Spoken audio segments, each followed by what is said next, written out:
ვისაც სალათები გიყვართ, გთავაზობთ უგემრიელეს სალათის რეცეპტს.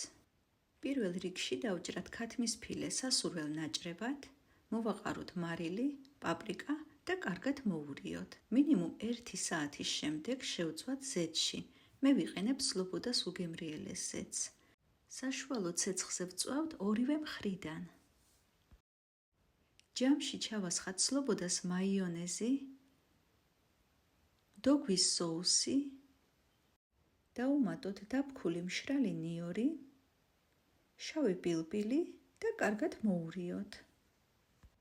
დავჭრათ კომბოს ოთხლად, გადავიტანოთ თასში, მოვაყაროთ მარილი, დაკონსერვებული სიმინდი, მწვანე ხახვი, ჩვენი შეზავებული მაიონეზის соуსი და მოვასხათ ლიმონის წვენი.